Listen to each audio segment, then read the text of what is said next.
네, 비즈니스 애널리틱스 수강생 여러분 안녕하세요. 안현철 교수입니다. 이번 7주차 수업을 시작하도록 하겠고요. 7주차 수업에서는 예측 분류 알고리즘 5번째 시간으로 SVM이라고 하는 기법에 대해서 살펴보도록 하겠습니다. 자, SVM이라고 하는 기법에 대해서 먼저 SVM의 개요, 그리고 SVM이 어떻게 작동되는지에 대한 작동 원리, 그리고 이제 이 SVM을 실제로 구현하는 실습도 같이 해보셔야 될 텐데요.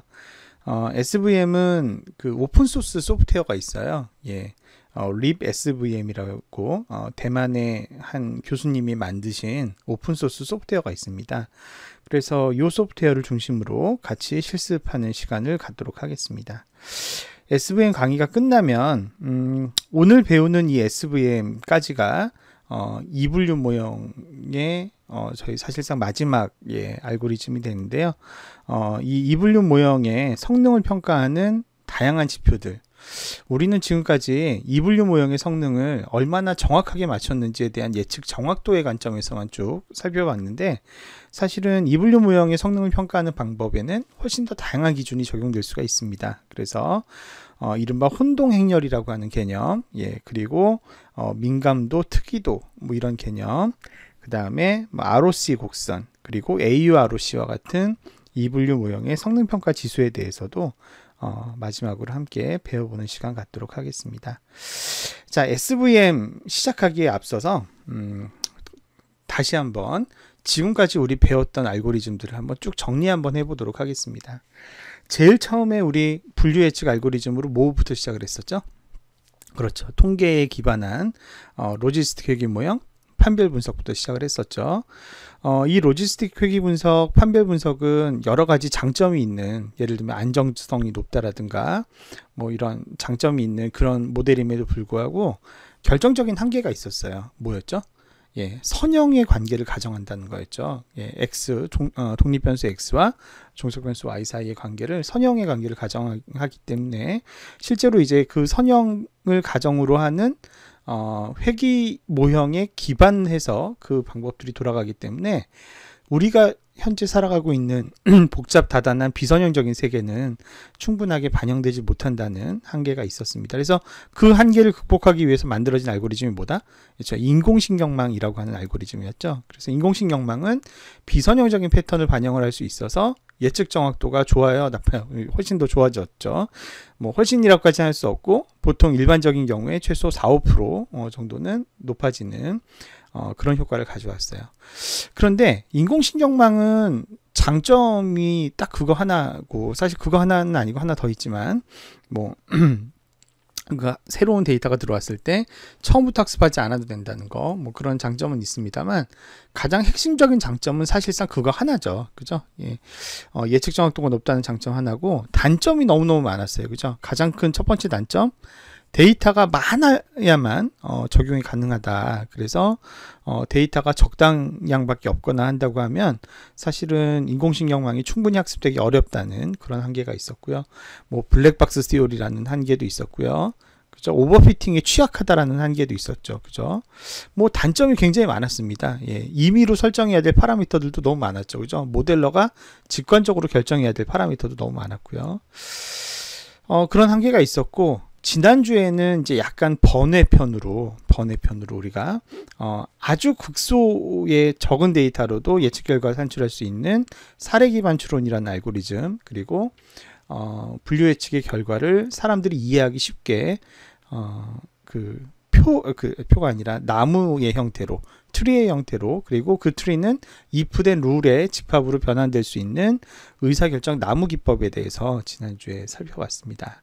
자, 그렇게 해서 이제 이번 주까지 왔는데요. 크게 보면, 큰 흐름을 보면 지금까지 소개한 기법들의 어떤 조류가 있는데, 한쪽은 데이터량은 많이 필요로 하지 않지만 예측 정확도는 손해봐야 되는 그런 종류의 방법들이 있죠. 주로 뭐 통계 기법들. 반대쪽은 인공신경망이죠. 비선형적인 패턴을 반영할 수 있어서 예측 정확도가 엄청 높은데 데이터가 많지 않으면은 제대로 돌아가지 않고 오버피팅의 위험도 생기고 여러 가지 부작용이 또 예고되는 그런 인공신경망 같은 알고리즘이 있어요.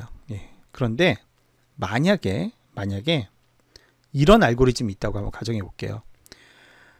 학습하는데 데이터가 조금만 있어도 돼요. 데이터를 많이 필요로 하지 않아요. 데이터가 조금만 있어도 되는데 비선형적인 패턴을 모형 안에 담을 수가 있어요. 그래서 예측 정확도가 엄청나게 뛰어나게 좋아요.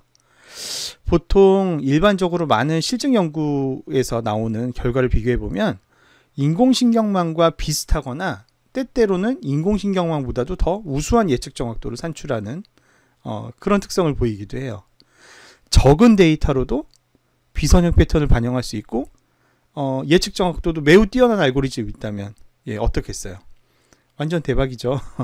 예, 단점이 거의 없는 거의 최강의 이분류 알고리즘이라고 해도 과언이 아니게 될 겁니다.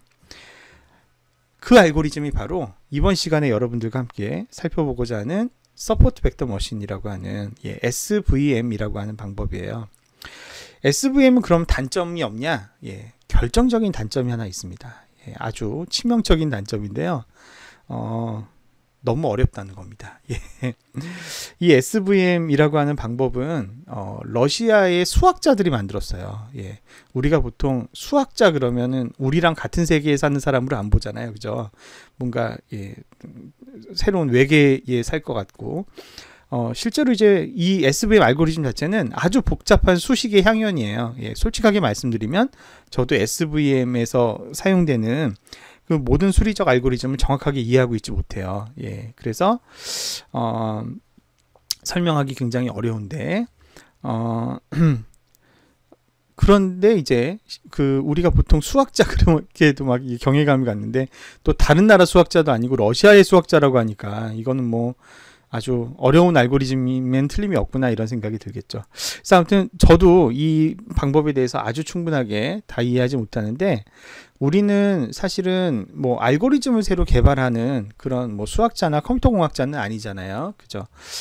그래서 오늘 수업도 이런 식으로 구성이 될 거예요. SVM을 제가 최대한 알기 쉽게 설명할 거고 그리고 주로 원리를 설명할 거예요.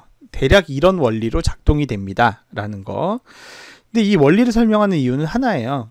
원리를 이해해야 이 기법이 왜 장점이 있고 어디에 강점이 있고 이런 것들을 여러분들이 이해할 수 있기 때문이죠. 그래서 SVM을 오늘은 좀 이렇게 이론을 설명하긴 하지만 그 수식 다를 깊이 있게 설명하지는 못하고 어떤 전체적인 큰 흐름, 이 알고리즘이 갖고 있는 큰 원리 중심으로 설명을 드리겠다 이렇게 말씀드리겠습니다. 자, SVM의 개요인데요.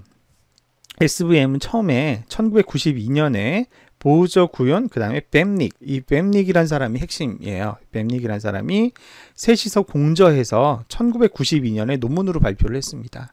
근데 여러분 그런 얘기 들어보신 적 있죠? 아인슈타인이 상대성 원리를 논문으로 처음에 발표를 했는데 이게 엄청난 사건이잖아요. 사실은 물리학에 있어서 상대성 이론이 엄청난 사건임에도 불구하고 그 논문이 처음 발표된 당시에는 아무런 반향을 일으키지 못했대요. 왜냐하면 아무도 그 논문을 제대로 이해하지 못했던 거죠. 너무 어려워서. 이게 무슨 말인가 잘 이해도 못하고 그래서 이제 그 가치를 사람들이 못 알아보고 있다가 한참 시간이 흐른 다음에야 이게 이런 얘기구나 하면서 상대성 이론이 막 주목받았던 얘기가 있는데 이 SVM이 그런 비슷한 역사를 가지고 있습니다. 1992년에 이 뱀닉을 비롯한 동료 학자들은 논문으로 이미 SVM의 기본 아이디어와 핵심 원리를 발표를 했는데 전혀 반향을 얻지 못했어요. 사람들이 그 가치를 논문에서는 알아봐 주지를 못했던 거였죠. 답답했던 뱀닉이 그 이후에 이제 미국으로 거처를 옮기는데 거기서 책을 한 권 발표합니다. 이 SVM이란 방법을 한 권의 책으로 알기 쉽게 풀어 써준 거예요. 그 책을 96년에 발표를 합니다. 96년? 98년? 제가 정확하게 기억이 안 나는데 90년대 후반에 그 책을 발표를 하게 되고요.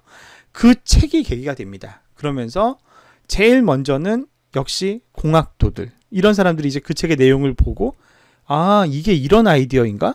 굉장히 편리한데 실제로 넣어보니까 이거 굉장히 쓸만한 거예요. 그리고 이 SVM이 가장 주목받게 된 계기는 여러분 그 인간 게놈 프로젝트 뭐 이런 거 들어봤죠? 예, 그게 이제 사람의 유전자를 쫙 분석하는 거잖아요. 그런 다음에 이런 유전을 책을 가진 사람은 예를 들면 당뇨병이 걸린다 안 걸린다 뭐 이런 거를 이제 예측하고 싶은 거잖아요. 근데 이게 인간의 그 유전자 지도를 찾아내는 게 너무 이제 비용도 많이 들고 시간도 많이 드는 일이 있다 보니까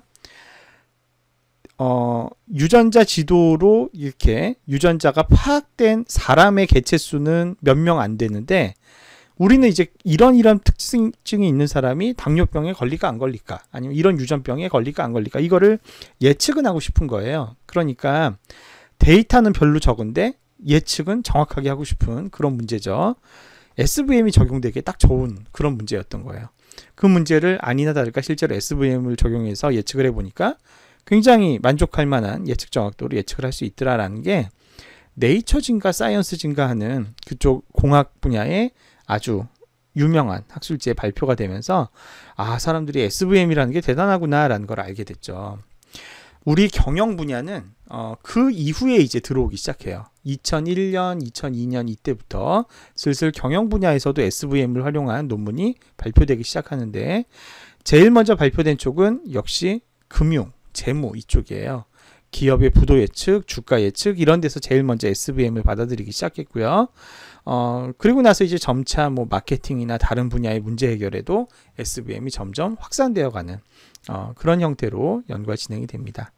사실은 경영 분야의 SVM이 확산되게 된 결정적인 계기는 우리가 이따 같이 실습을 하게 될 libSVM이라는 소프트웨어가 등장하면서부터예요. 그 libSVM이라는 소프트웨어를 대만의 첸젠린이라는 교수님이 이제 무상으로 그거를 배포를 하니까 사실은 이 SVM은 굉장히 복잡한 수리적 알고리즘으로 구성되어 있다고 했잖아요. 이거를 경영학 하는 사람들이 직접 구현하기에는 굉장히 어려움이 많은 알고리즘인데 이거를 쉽게 데이터만 있으면 누구나 쉽게 SVM을 구현해보고 돌려볼 수 있게끔 그분이 오픈소스를 만들었어요. 그래서 경영학 분야의 SVM 연구하는 학자들이 libSVM의 덕을 굉장히 많이 봤죠. 자, 그러면서 이제 활발하게 그 확산되어진 그런 기법이 SVM이라고 할 수가 있습니다. SVM은 2분류 예측 기법이에요. 즉 두 집단 중에 하나를 예측하는 0 또는 1 둘 중에 하나만 예측하는 그런 기법이라는 것도 기억하시면 됩니다. 자, 이 SVM이 수리적으로 굉장히 복잡하다 말씀드렸는데 핵심을 말씀드리자면 결국은 두 개의 아이디어가 핵심이에요. 예, SVM은 두 개의 아이디어가 핵심이다. 자, 첫 번째 아이디어 이런 거예요. 자, 일단은 이해를 좀 쉽게 하기 위해서 2차원의 공간을 가정해 보겠습니다. 2차원. 그래서 독립변수 x1이 하나 있고 독립변수 x2가 있고 이렇게 2차원의 공간. 그러면 요런 특징값을 가진 거는 파란색. 요런 특징값을 가지면 파란색. 파란색들이 점이 쫙 찍혔고요. 요런 특징을 가지면 빨간색 점들이 쫙 찍혀 있습니다. 그러면 지금 이거는 고맙게도 빨간색은 빨간색끼리, 파란색은 파란색끼리 아주 깔끔하게 나눠져 있죠. 그러면 어떤 선, 1차원이죠.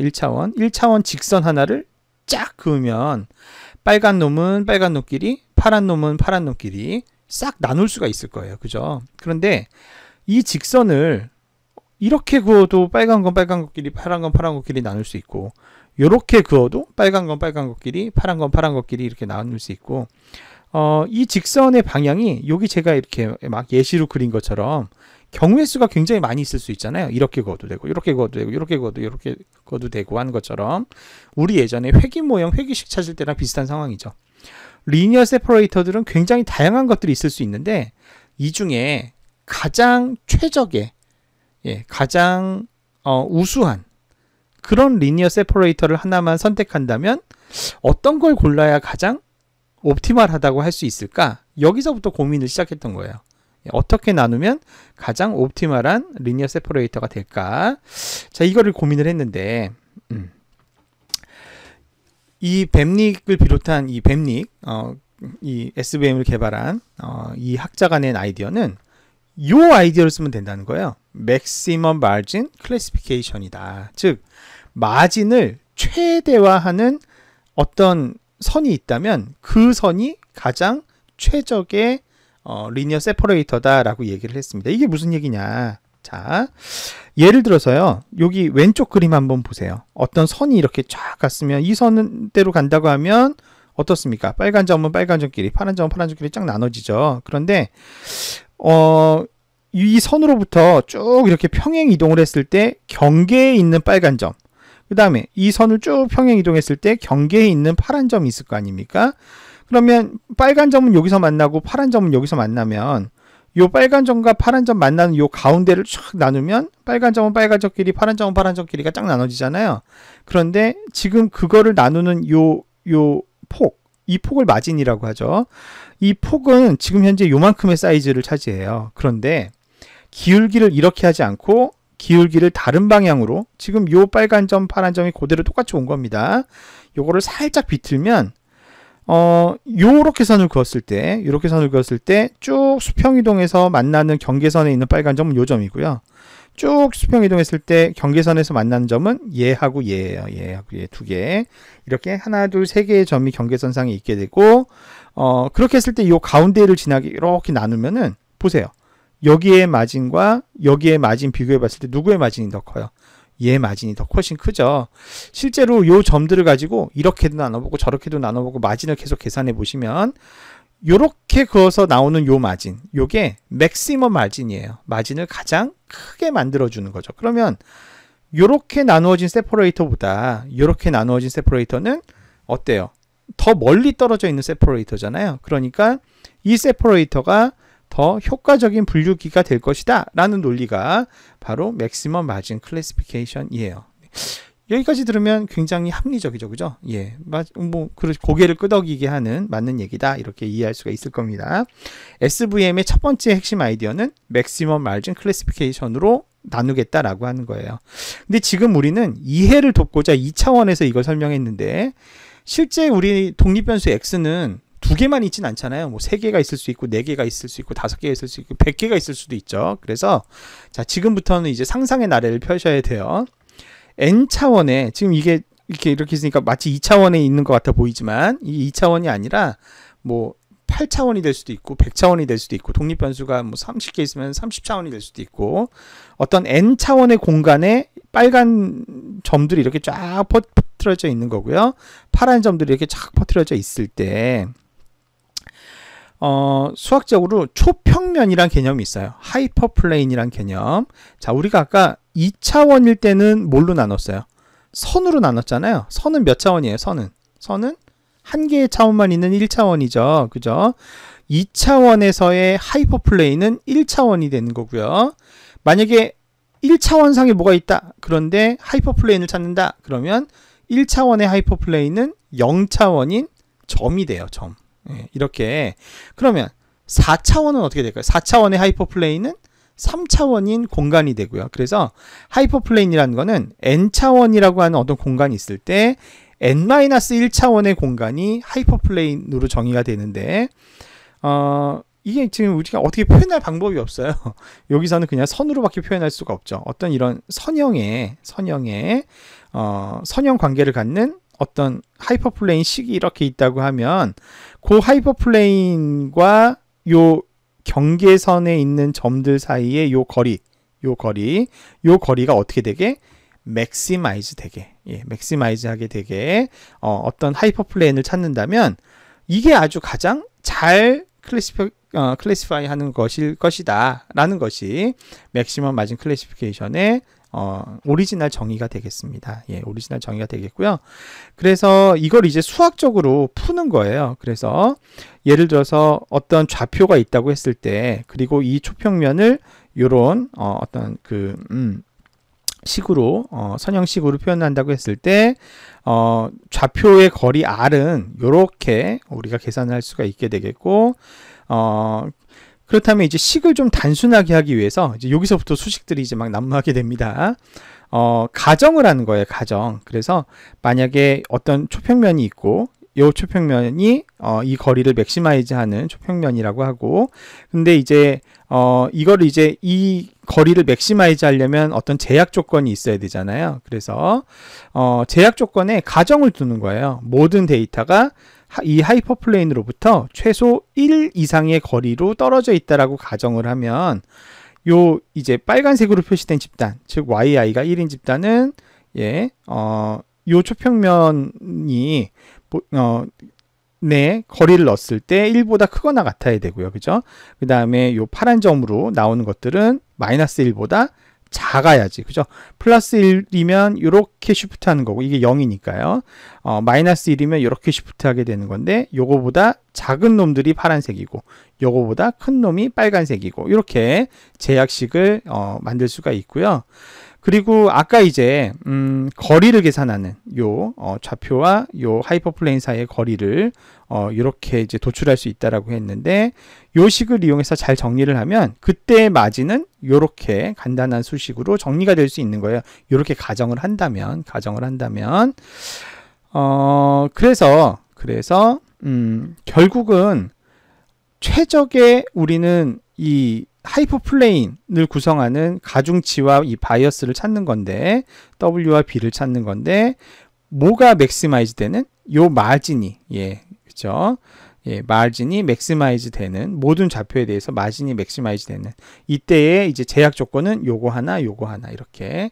자, 이런 식으로 모델을 표현할 수가 있고, 이 모델은 간단하게 제약식을 하나로 이렇게 합치게 되면 이렇게 간단하게 정리를 할 수가 있어요.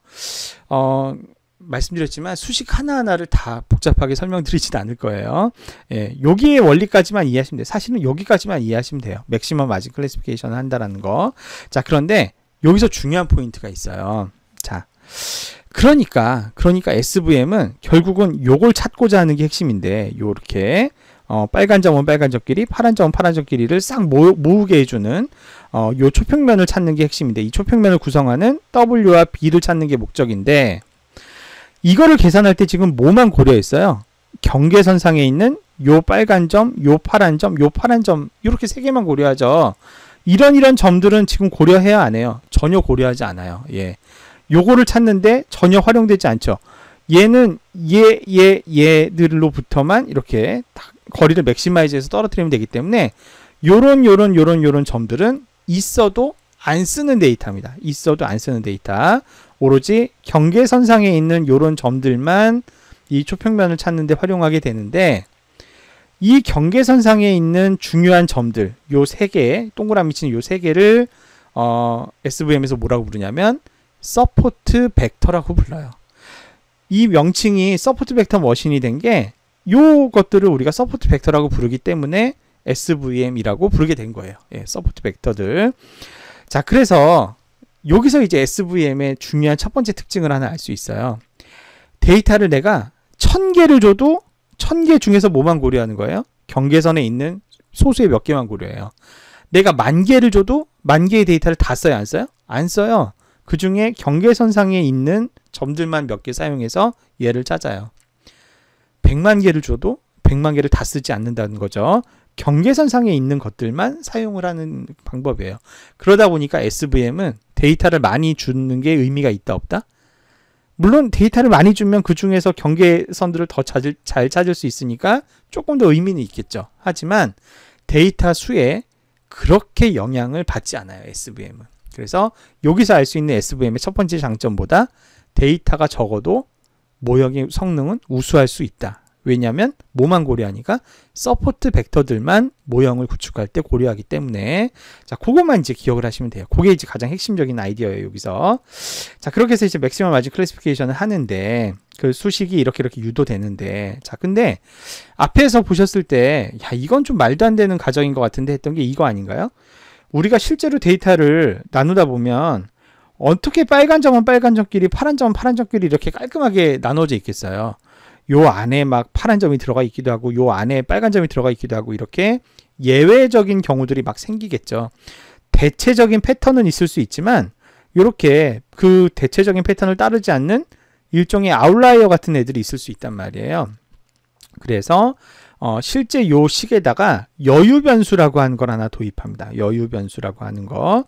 그래서 틀릴 수도 있다 이거죠. 틀릴 수도 있다 이건데, 틀릴 수도 있지만 거기에 따른 비용이나 대가는 지불해야 된다라고 해서 여기 C라고 하는 파라미터 C라고 하는 게 하나 들어가요. 그래서 여러분이 만약에 이 C에 대해서 예를 들어서 이 C를 뭔가 이제 나는 큰 값을 주겠다. 예, 큰 값을 주겠다라고 한다고 하면은 내가 이제 오차 같은 게 발생을 했을 때 어떤가요? 예. 이거를 이제 이 값을 최소화시켜야 되는데 오차가 크게 영향을 미치게 되잖아요. 그죠? 그러면 어떻게 될까요? 파라미터 C가 크면 오차를 최대한 안 생기게 발생하려는, 그죠? 그러니까는 이런 것들을 최대한 용납하지 않게끔 하는 방향으로 모형이 막 학습이 되겠죠. 그죠? 그리고 만약에 C가 작은 값을 갖는다고 하면 뭐 이런 것들이 많이 생기더라도, 이런 예외적인 경우들이 생기더라도 페널티를 덜 먹기 때문에 예, 좀 더 이렇게 너그럽게 허용할 수 있고 뭐 이런 식으로. 그래서 이 파라미터 C는 아주 타이트하게 이런 것들을 뭐 잘라낼지, 아니면은 좀 느슨하게 이런 뭐 예외적인 상황이 발생하더라도 그냥 넘어가 줄지, 이런 것들을 이제 조정하는 일종의 컨트롤 파라미터다, 이렇게 이해하시면 됩니다. 근데 이제 데이터가 실제로 공간상에서 어떻게 펼쳐졌는지를 우리는 예상할 수 없기 때문에 이 C는 정답이 딱히 정해져 있다라고는 할 수 없어요. 그래서 나중에 이따 보시겠지만 C를 찾는 과정은 다양한 경우들을 적용을 해보고 그 중에서 가장 이제 최적의 값을 산출시켜주는 그런 C를 찾는 방식으로 C를 찾게끔 되어 있습니다. 자, 어쨌거나 이렇게 예외적인 경우에 대해서는 이런 여유 변수라는 개념, 파라미터 C라는 거, 이런 걸 도입을 해가지고 모형을 보완을 했다, 이렇게 이제 말씀을 드리고요. 이거는 뭐 핵심 아이디어라고까지는 할 수 없어서 예, 그냥 이제 그런 개념이 반영되어 있다, 이렇게만 이해하시면 되고요. 자, 이제 SVM을 구성하는 두 번째 핵심 아이디어를 슬슬 살펴볼 때가 됐어요. 자, 보시면 요거는 이제 1차원입니다. 1차원. 예, 1차원 상인데 여기는 빨간 점들이 쫙 있고요. 여기는 파란 점들이 쫙 있네요. 예, 그러면 아까도 말씀드렸지만 1차원 선에 있는 선에 대한 하이퍼플레인 초평면은 뭐가 된다고요? 점이 되는 거죠. 어떤 기준 점이 있어야 되는 거예요. 그래서 기준 점을 찾아야 되는데 기준 점 어떻게 나누면 돼요? 빨간 점으로부터 최대값, 파란 점으로부터 최대값, 가운데 딱 한가운데 딱 여기를 나누면 빨간 점은 빨간 점끼리, 파란 점은 파란 점끼리, 그리고 요 빨간 점과 요 파란 점이 서포트 벡터가 되는 거죠. 그렇게 해서 딱 나누는 게 가능합니다. 자, 그런데 밑에 경우 한번 보세요. 밑에 경우 보시면 빨간 점이 나왔다가 다시 파란 점이 나왔다가 또 빨간 점이 나오네요. 자, 이런 경우에 어떤 점 하나를 탁 잡아가지고 딱 잘랐을 때 빨간 점은 빨간 점끼리, 파란 점은 파란 점끼리 나눌 수 있어요, 없어요? 절대 없죠. 그죠? 이렇게 나누면 여기 파란 게 섞여버리고, 여기서 나누면 여기 또 파란 게 섞여버리고 하니까 점 하나를 탁 찍어가지고 빨간 건 빨간 것끼리, 파란 건 파란 것끼리를 나눌 수 있는 방법은 이 상황에서는 없어요. 그죠? 예. 그런데 자, 요런 경우 생각해보면 이게 지금 1차원이었잖아요. 1차원인데 1차원에서는 선형으로 안 나눠 떨어지는 거예요, 이게. 그런데 Y축을 새로 만들어야 내가 2차원으로 차원을 확장시켜 주는 겁니다. 2차원으로. 그러려면 2차원 값을 새로 생성해야 되잖아요. 그러려면 적당하게 2차원을 생성시켜 주는 함수가 필요한데 그거 이따 뭐 말씀드리겠지만 뭐 트랜스퍼 펑션이죠.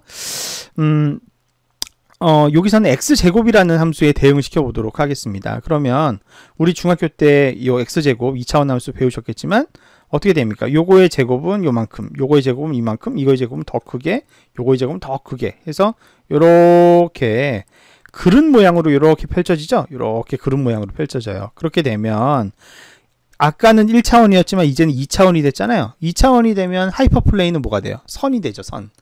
자, 어떤 선 하나를 딱 그으면, 직선 하나만 딱 그으면 어떻습니까? 이제는 빨간 점은 빨간 점끼리, 파란 점은 파란 점끼리 딱 나눠지는 직선을 찾을 수가 있게 돼요. 자, 요 예제가 시사하는 바가 뭐냐? 이걸 시사하는 거예요. 차원이 낮았을 때는 선형으로 분류가 안 되는 이런 문제, 방금 위에서 보셨던 이런 문제를 어떻게 하면 차원을 한 차원 늘리거나 두 차원 늘리거나 이렇게 차원을 높여서 사상을 시키면, 매핑을 시키면 어떻게 돼요? 그때는 선형으로도 충분히 쪼개지는 일이 생기더라라는 것이 두 번째 핵심 아이디어예요. 자, 그래서 SVM에는 두 번째로 어떤 아이디어가 들어가 있냐면, 낮은 차원, 현재 주어진 차원에서 이게 선형으로 안 나눠 떨어진다, 딱 이렇게 잘 안 나눠 떨어진다 이러면은 이 저차원에 있는 데이터를 고차원으로 매핑을 시켜요. 예, 국어로는 사상시킨다 그러죠. 사상, 매핑, 사상. 예를 들면 요 예시도 한번 보세요. 요 예시도 보시면 요거는 지금 2차원상에 이렇게 원 안에 빨간 점들, 파란 점들. 그러면 이거는 이제 우리 알다시피 x제곱 더하기 y제곱이 r제곱보다 작으면 빨간 점, 크면 파란 점 이거잖아요. 이거는 선형이 아니죠. 그죠? 완전 비선형이죠. 동그라미 비선형이죠.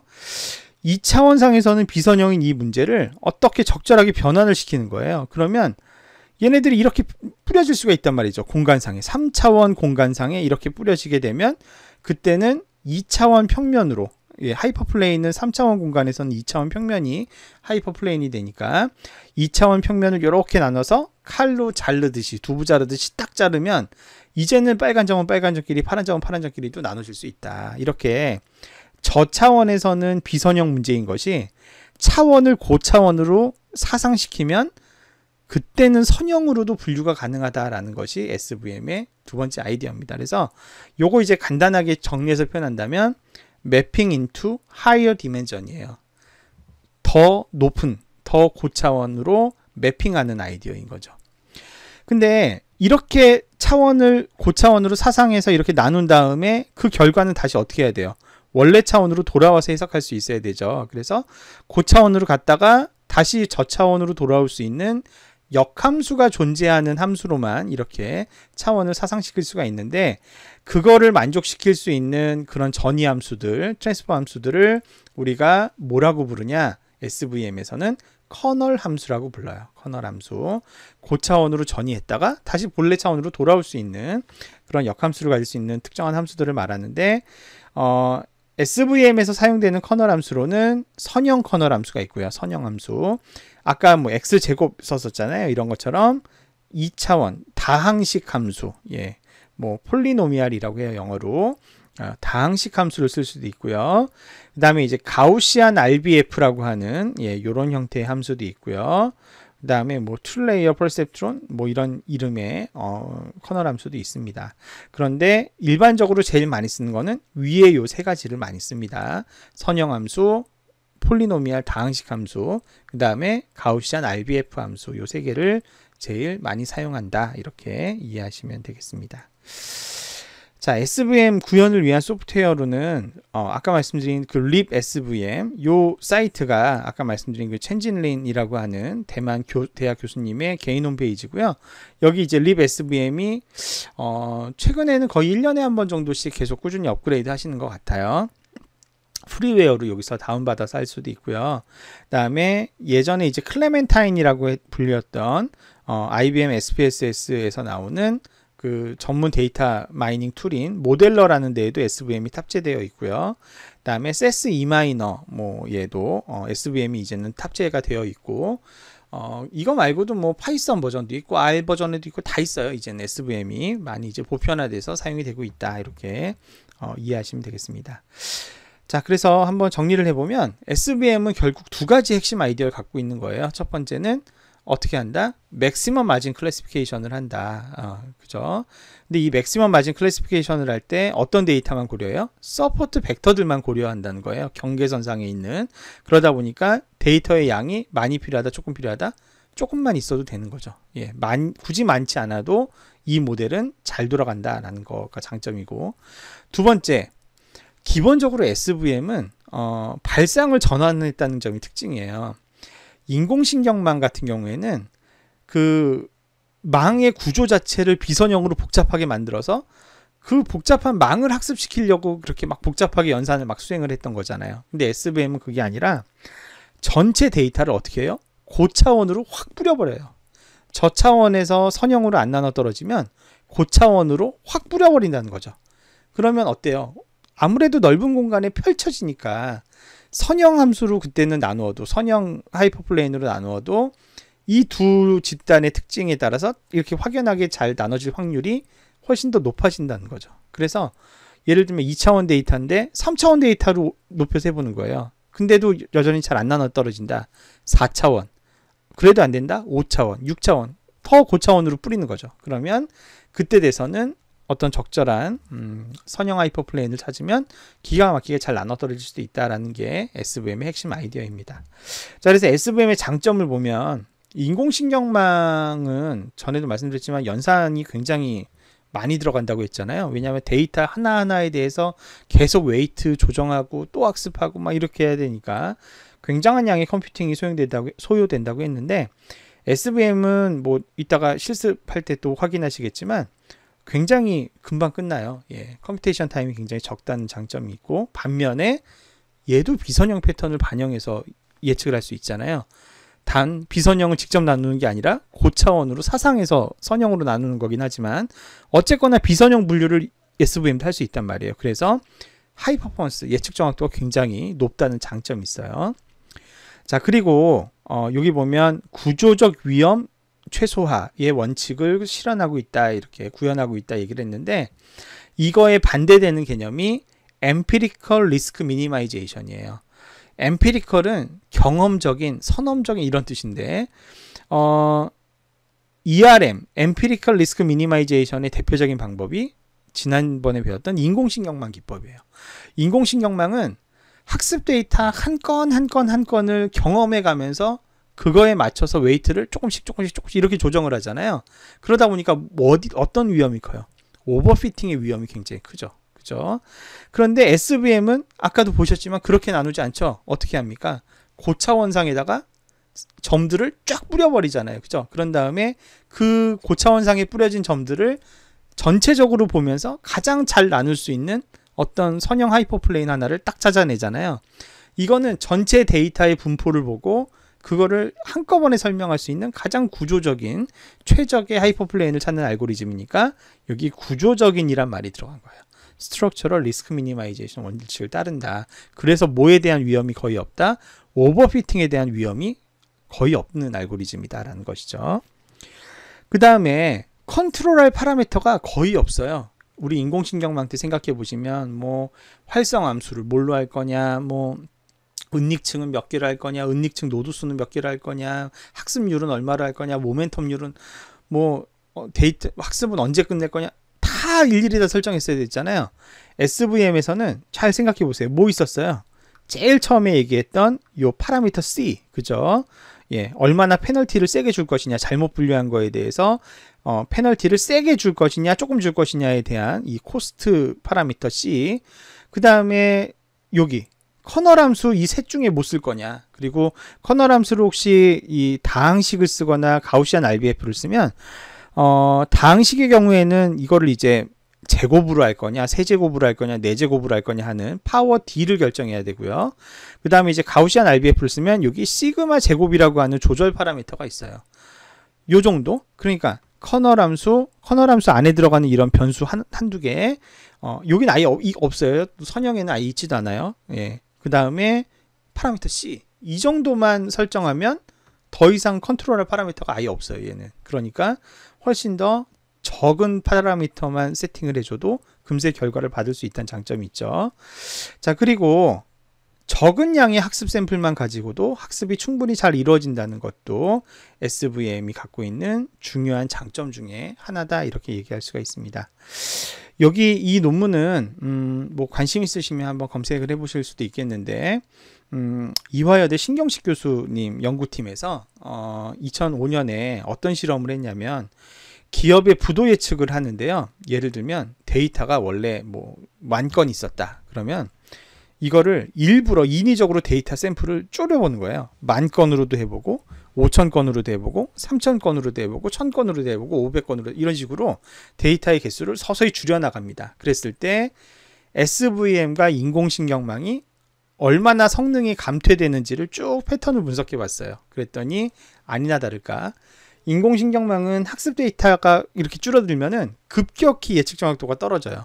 반면 SVM은 아주 완만하게 떨어지는, 그러니까 샘플 사이즈가 적어지더라도 거의 영향을 잘 받지 않는 그런 장점이 있어요. 그래서 SVM은 장점이 너무너무 많습니다. 예, 그래서 사실은 요새 이제 딥러닝 시대가 되면서 사람들이 다 딥러닝 막 이렇게 얘기하니까 최근에는 SVM에 대한 관심이 좀 많이 떨어지긴 했지만, 그래도 사실은 뭐 어떤 일반적인 우리 뭐 데이터들, 정형화된 데이터를 가지고 분석하는 모델이라고 했을 때 현존하는 분류 모형 중에서 기술적으로 가장 진보된 모형으로 SVM을 평가할 수 있다, 이렇게 얘기할 수 있습니다. SVM은 다양한 분야의 문제 해결에 지금까지 응용되어 왔습니다. 문서 분류에도 적용되고요, 안면 인식에도 적용되고, 주가 예측은 이제 2002년 이때부터 이제 슬슬 경영으로 넘어와서 시작됐다 그랬죠. 그 다음에 이제 동국대학교의 김경재 교수님이 국내 연구자로서는 처음으로 2003년에 SVM을 적용하기 시작했고요. 2003년에 부도 예측에 적용한 사례도 있었고, 요게 이제 마케팅 CRM으로 넘어와서 여기 보시면 안 등이 2004년에 고객 구매 예측에 국내 SVM을 처음 적용을 했죠. 이 안이 저예요. 제가 2000년대 초반에 SVM 연구를 많이 했어요. 자, 그리고 이제 채권 등급 평가 예측에도 적용이 되는 등 SVM이 이제 점차 확대되고 있는 그런 경향이 있음을 보여주고 있습니다. 자, 그렇게 해서 SVM의 역사, SVM의 발전 과정, 그리고 그 SVM 기법의 원리, 그 원리를 기반으로 SVM의 장점까지 쭉 한번 살펴봤습니다. SVM의 단점 있냐? 단점이 특별히 잘 없는 것 같습니다. 단점은 뭐 특별히 이분류에만 너무 특화되어 있다, 뭐 요 정도. 단점은 특별히 없는 좋은 알고리즘이라고 할 수 있죠. 자, 이렇게 해서 지금까지 SVM 이론을 한번 쭉 살펴봤고요. 요 다음 동영상 강의에서 그러면 립 SVM을 이용해서 실제 SVM을 돌려보고 실험하는 그런 내용들을 쭉 한번 살펴보도록 하겠습니다. 자, 그러면 1강 여기까지 하겠고요. 여러분 수고 많으셨습니다.